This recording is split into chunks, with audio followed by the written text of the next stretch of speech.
Kondisyon ni Kris Aquino, kamusta na nga ba? Ilang buwan na ang nakalipas nang mag-post at mag-update si Kris sa kanyang kondisyon, noong February 14 pa ang kanyang latest na post sa kanyang IG. Noong nakaraang interview ni Kris ay inamin niya na may namumuong bagong sakit na Churg-Strauss syndrome, causes, symptoms, prognosis and treatment.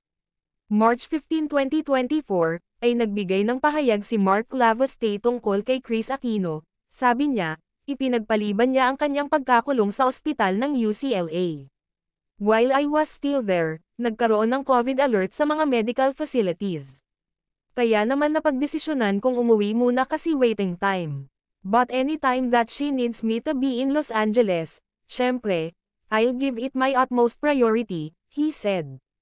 Pero kailangan bumalik agad si Mark sa Pilipinas dahil sa kanyang responsibilidad bilang gobernador. Pero isang tawag lang daw ni Kris ay agad niya itong pupuntahan na mas mabilis pa sa 4:00, sinabi din ni Mark na nag-uusap din sila ng mga kapatid ni Kris.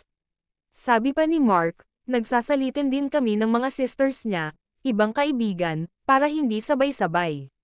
That way, we are assured na Madam is in good company, other than the good company of Bim kasi si Kuya Josh nandito sa Pilipinas.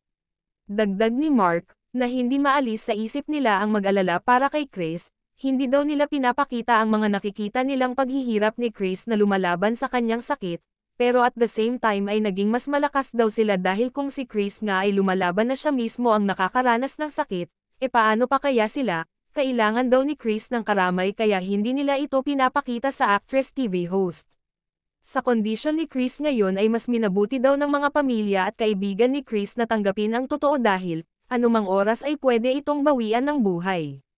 Sa ngayon, ay laging nasa higaan si Kris dahil hindi na nga ito nakakatayo kung walang tulong ng iba, kaya't kailangan pa daw itong alalayan.